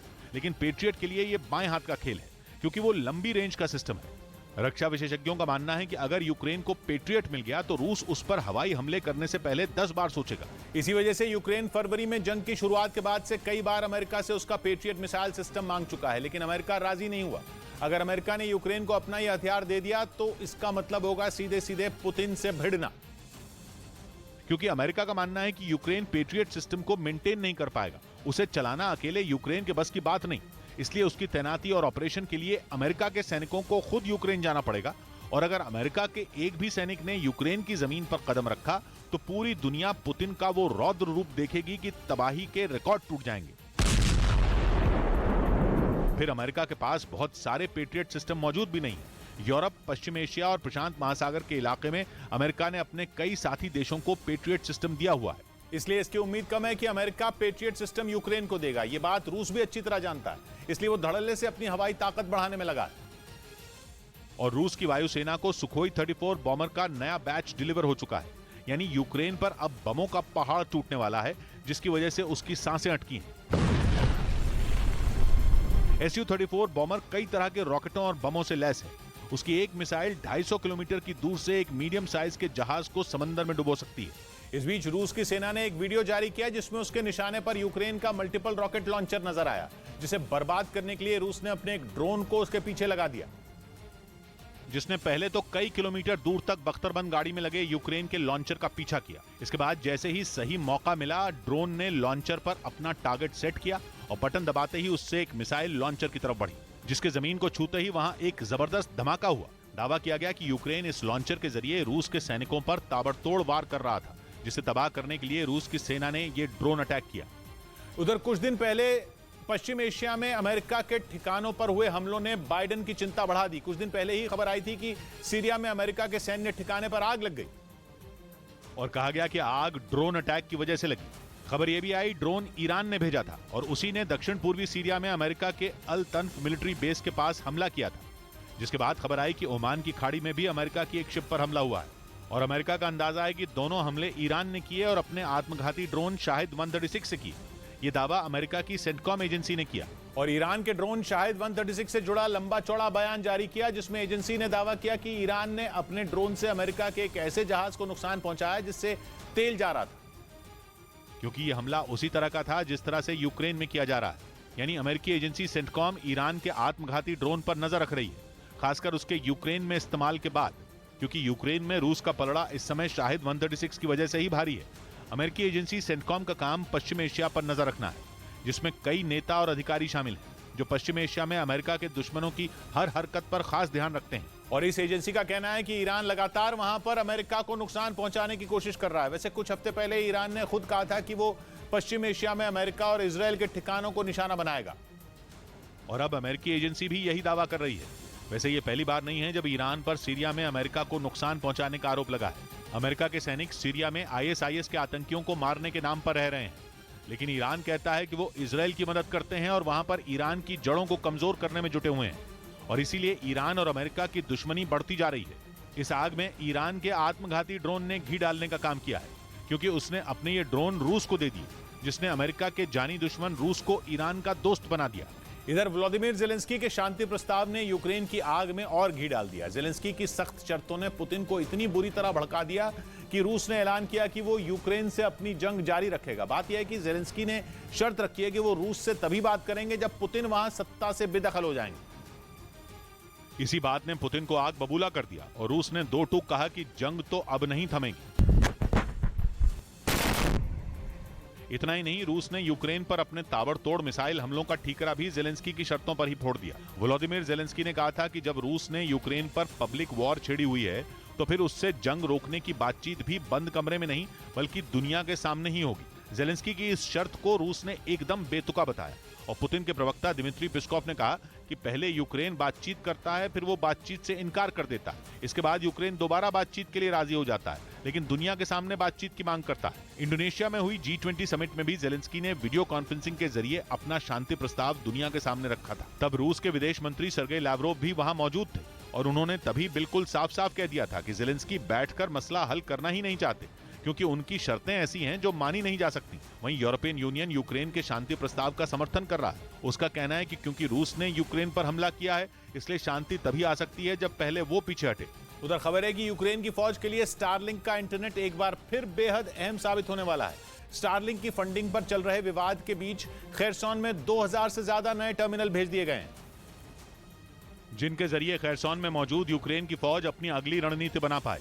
यूक्रेन की फौज का मानना है कि खेरसॉन पर पकड़ बनाए रखने के लिए भी उन्हें मजबूत तकनीकी नेटवर्क की जरूरत है, जिसके लिए इंटरनेट बेहद जरूरी है। यूक्रेन की फौज इलाकों की निगरानी के लिए ड्रोन का इस्तेमाल कर रही है, लेकिन ड्रोन की तस्वीरों की लाइव मॉनिटरिंग भी बिना इंटरनेट के मुमकिन नहीं है। यहाँ तक कि मिसाइलें दागते वक्त सटीक लोकेशन भरने के लिए भी इंटरनेट जरूरी है।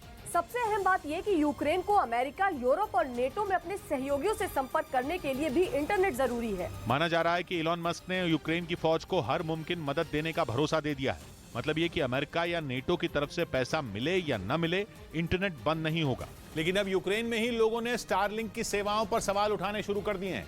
आरोप लग रहे हैं कि जंग के मैदान को इलॉन मस्क ने मुनाफाखोरी का मौका बना दिया है और इसीलिए वो यूक्रेन पर मेहरबान हो रहे हैं। यूक्रेन के कुछ इंजीनियरों ने आरोप लगाया कि यूक्रेन को हाई स्पीड इंटरनेट पहले केवल $8 यानी करीब ₹650 में मिल रहा था, वो भी पूरे 1 महीने के लिए। लेकिन स्टारलिंक के आने के बाद उसी इंटरनेट के लिए करीब ₹30,000 खर्च करने पड़ रहे हैं। ऊपर से पूरी दुनिया को यह बताया जा रहा है कि यूक्रेन इंटरनेट का भी खर्च उठाने के लायक नहीं है। ऐसे आंकड़े आने के बाद स्टारलिंक की बोलती बंद है। माना जा रहा है कि खैरसौन में मस्क की मेहरबानी का कारण भी यही है। उन्हें लग रहा है कि अगर इंटरनेट बंद हुआ तो दुनिया स्टारलिंक की सेवाओं का हिसाब किताब जोड़ने लगेगी। हालांकि स्टारलिंक को कई अंतर्राष्ट्रीय संस्थाओं और यूरोप के बड़े उद्योगपतियों ने चंदा दिया है ताकि वो यूक्रेन में चल रहे इंटरनेट की फंडिंग कर पाएं।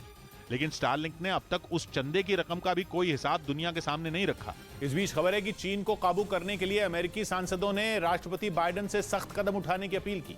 ताइवान के मुद्दे पर दोनों देशों के बीच पहले से ही तनाव चरम पर है और अब पश्चिमी मीडिया का दावा है कि चीन तेजी से परमाणु हथियार बना रहा है और वो ताइवान को हासिल करने के लिए किसी भी हद तक जा सकता है। असल में ताइवान पर कब्जा करने की नीयत से चीन पिछले कई महीनों से उसे डराने में जुटा है। चीन की कोशिश ये है कि ताइवान उसके खतरनाक हथियारों के आगे सरेंडर कर दे।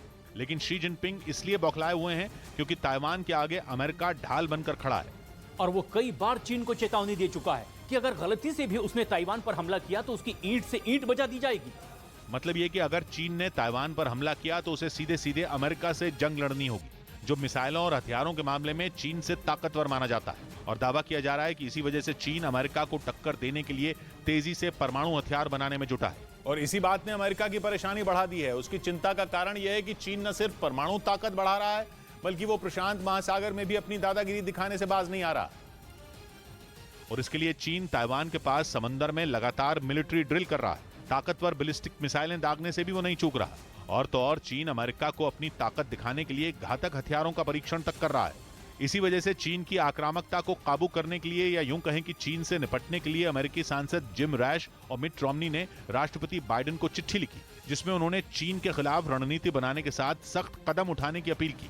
दावा किया जा रहा है कि अमेरिकी सांसदों ने चिट्ठी में समंदर में भारत और जापान के खिलाफ चीन के आक्रामक रवैये का भी जिक्र किया है। और अब माना जा रहा है कि जल्द ही अमेरिका चीन को सबक सिखाने के लिए कोई बड़ा कदम उठा सकता है। इधर रूस ने तुर्की के कब्जे वाले उत्तरी साइप्रस के लिए हवाई सेवा शुरू करने का ऐलान किया। उत्तरी साइप्रस पर तुर्की का कब्जा है और वहां के लिए केवल तुर्की ही सीधी हवाई सेवा देता है। लेकिन रूस के इस फैसले से अमेरिका से नाराज बताया जा रहा तुर्की खुश हो सकता है, क्योंकि तुर्की को शक है कि पिछले हफ्ते इस्तांबुल में हुए अटैक के पीछे अमेरिका की साजिश है। और उसी से मिली जानकारी की मदद से कुर्दिस्तान वर्कर्स पार्टी ने इस्तांबुल को एक हफ्ते में 2 बार दहलाया था। तुर्की के गृह मंत्री ने अमेरिका पर यह आरोप लगाते हुए सीधा बोल दिया था कि इससे दोनों देशों के रिश्ते बिगड़ सकते हैं, क्योंकि वो कुर्दों के मुद्दे पर किसी से भी नहीं डरता, फिर चाहे वो अमेरिका ही क्यों ना हो। माना जा रहा है कि अमेरिका और तुर्की के बीच चल रही इसी खटपट का रूस ने फायदा उठाया और तुर्की के कब्जे वाले उत्तरी साइप्रस के लिए सीधी हवाई सेवा देने का फैसला कर लिया, जिससे अमेरिका परेशान हो सकता है, क्योंकि वो इस मामले में साइप्रस का साथ देता है, तुर्की का नहीं। लेकिन रूस का उत्तरी साइप्रस में सीधी हवाई सेवा देने का मतलब यह हुआ कि वो तुर्की का साथ दे रहा है। 1983 में साइप्रस के उत्तरी हिस्से पर तुर्की ने कब्जा कर लिया था और उसे नाम दिया था Turkish Republic of Northern Cyprus, जिसके बाद से वहां जाने वाले लोगों को तुर्की से हवाई सेवा लेनी होती है या फिर उन्हें साइप्रस के रास्ते वहां जाना पड़ता है। लेकिन अब रूस ने करीब 10,000 लोगों को उत्तरी साइप्रस जाने की सुविधा दी है, जो 15 नवंबर से शुरू भी होने वाली थी।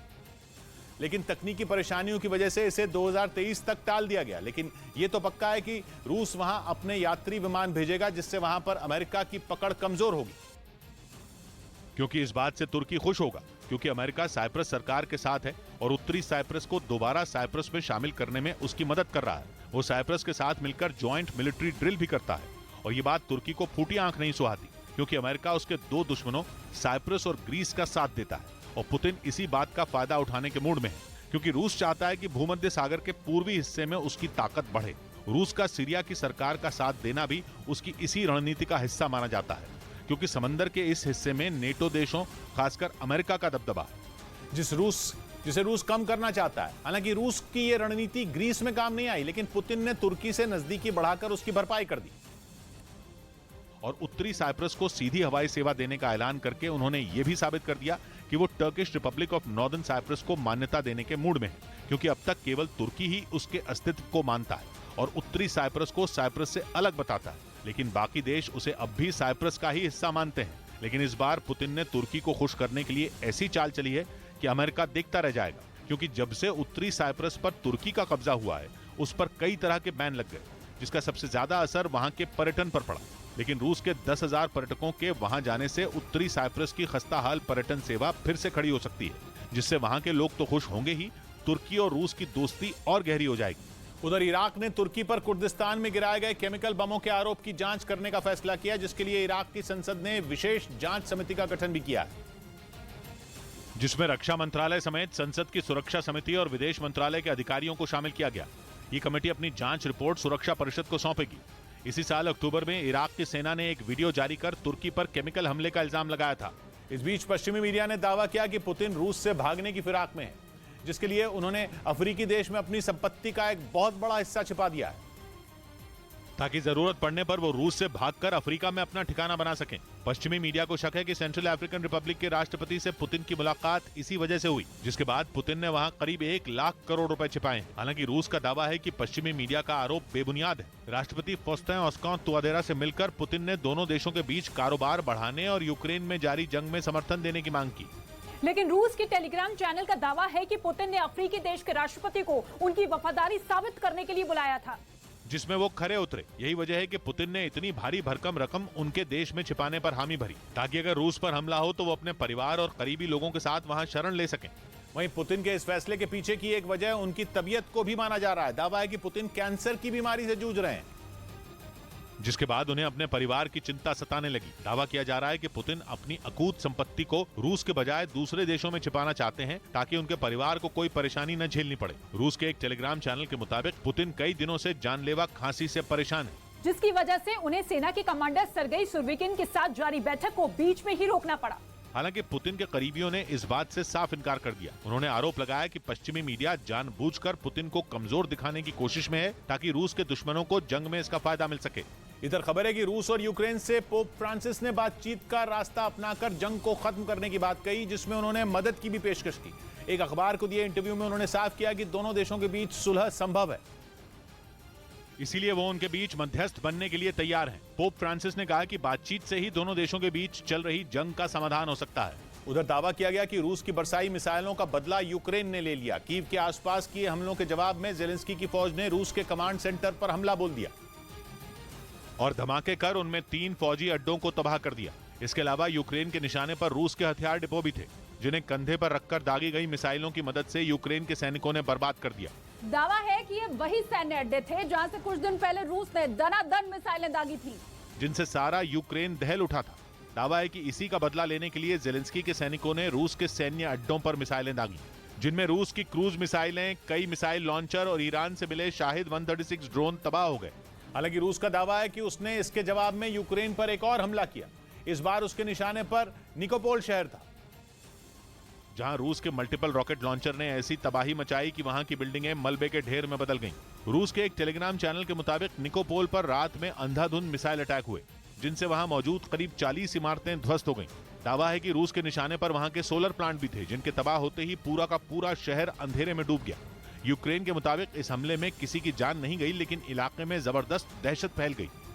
इस बीच खबर है कि एक मिलिट्री बेस से हथियारों की चोरी से इजराइल पर बड़ा संकट आकर खड़ा हो गया है। माना जा रहा है कि इजराइल के सैन्य ठिकाने में सेंधमारी के पीछे ईरान हो सकता है, और अगर ऐसा है तो ये कोई छोटी बात नहीं है। इसका सीधा मतलब यह है कि इजराइल का दुश्मन देश उसके घर में घुसकर उसकी नाक के नीचे से एक से बढ़कर एक हथियार चुरा कर ले जा रहा है। और सबसे बड़ी बात है कि इसकी खबर इजराइल की सेना को कानों कान नहीं हो रही। बताया जा रहा है कि इजराइल के एक मिलिट्री बेस से अब तक 70,000 गोलियां और 70 ग्रेनेड चोरी हो चुके हैं। यही नहीं, वहां से मशीन गन और भारी मात्रा में विस्फोटक के भी गायब होने की खबरें हैं। और ऐसा वहां 1-2 दिन से नहीं हो रहा, बल्कि बीते कुछ समय से हर हफ्ते इजराइल के इस सैन्य ठिकाने से हथियारों की चोरी हो रही है। और ऐसे में सबसे पहले शक की सुई ईरान की तरफ घूमती दिख रही है। इजराइल और ईरान के बीच फासले इस कदर बढ़ चुके हैं कि वो कभी भी एक दूसरे पर हमला कर सकते हैं, क्योंकि कुछ रोज पहले ईरान के ट्रकों पर अचानक जोरदार हमला हुआ था। इस हमले के बाद खुद ईरान सहम गया था, क्योंकि उसमें ईरान के 14 नागरिकों की मौत हो गई थी, जिसके बाद ईरान का गुस्सा 7वें आसमान पर पहुंच गया। ऐसे में उसने अपने पड़ोसी और पुराने दुश्मन इजराइल की तरफ आंखें तरेड़ दी हैं। आरोप है कि ईरान के काफिले पर हुआ हमला इजराइल ने किया था, जिसने ईरान को आग बबूला कर दिया, क्योंकि दावा किया गया कि ये हमला इजराइल की फौज के एक ड्रोन के जरिए किया गया था। ऐसे में इजराइल का यह हमला एक बहुत बड़ी जंग की वजह बन सकता है। इस हमले पर ईरान अब तक खामोश है, लेकिन कहा जा रहा है कि ईरान कुछ बड़ा करने वाला है और उसी का नतीजा इजरायल के मिलिट्री बेस से गायब हो रहे हथियारों को माना जा रहा है। इधर खबर है कि रूस की एक एक्टर ने यूक्रेन की सेना से लोहा लेने के लिए अपने बेटे को जंग के मैदान में उतारने का ऐलान कर दिया। यूक्रेन का दावा है कि करीब 9 महीने से चल रही इस जंग में रूसी सेना के 70,000 से ज्यादा सैनिकों की मौत हो चुकी है और इसी वजह से युद्ध के मैदान में पुतिन की फौज पिछड़ती जा रही है। खैरसोन तो रूस की मुट्ठी से निकल ही चुका है और अब दावा किया जा रहा है कि यूक्रेन की सेना लुहांस्क को भी पुतिन से छीनने की बड़ी प्लानिंग कर चुकी है। पश्चिमी मीडिया के मुताबिक जंग में पुतिन की सेना को न सिर्फ हथियारों की कमी हो गई है बल्कि उसके सैनिकों की संख्या लगातार घटती जा रही है। इस कमी को पूरा करने के लिए पुतिन अपनी रिजर्व फोर्स के 3 लाख सैनिकों को भी युद्ध में उतार चुके हैं। लेकिन इन सबके बीच रूस की एक्टर ओल्गा बुजना ने अपने बेटे को जंग के मैदान में उतारने का ऐलान कर दिया। यही नहीं, उन्होंने मौजूदा हालात का जिक्र करते हुए लोगों से युद्ध के लिए तैयार रहने की भी अपील की, क्योंकि यूक्रेन की फौज के पलटवार से रूसी सेना के पैर उखड़ते जा रहे हैं और इसीलिए यह दावा किया जा रहा है कि यह जंग पुतिन के गले की हड्डी बन चुकी है। और पश्चिमी मीडिया का दावा है कि रूस किसी भी कीमत पर यूक्रेन की जंग नहीं जीत सकता, जबकि पुतिन इसे नाक का सवाल बना चुके हैं। वो किसी भी हाल में ज़ेलेंस्की को घुटनों पर लाने में जुटे हैं। उनकी इस कोशिश में चेचन कमांडर रमजान कादिरव भी उनके साथ खड़े हैं, जिन्होंने अपने 3 बेटों को पुतिन के लिए जंग के मैदान में उतार दिया। दावा किया जा रहा है कि रूसी फौज के साथ कादिरव के तीनों बेटे यूक्रेन की सेना को संभलने तक का मौका नहीं दे रहे हैं और अब पुतिन की सेना का मनोबल बढ़ाने के लिए एक्टर ओल्गा बुजना रूस के लोगों से जंग लड़ने की तैयारी करने की अपील कर रही हैं। उधर पुतिन की फौज के हाथ से खैरसोन फिसलने के बाद वहां रहने वाले लोगों की मदद का काम तेज हो गया। खैरसोन में एक निजी संस्था की टीम लोगों के बीच कई ट्रक भरकर खाने के पैकेट और दवाइयां लेकर पहुंची, जिनके वहां पहुंचते ही भीड़ इकट्ठी हो गई। फिर उन्होंने एक एक कर सभी को खाने के पैकेट देने शुरू कर दिए, जिनमें उनकी जरूरत से जुड़ा हर सामान मौजूद था। खैरसोन इस वक्त खाना, पानी और बिजली की किल्लत से जूझ रहा है। हालांकि करीब 9 महीने बाद रूस से मिली आजादी से वो बेहद खुश है। इसलिए जब कुछ दमकल कर्मचारी शहर में रूस के लगाए बैनर और होर्डिंग हटाने पहुंचे तो लोगों ने गले लगाकर उनका स्वागत किया।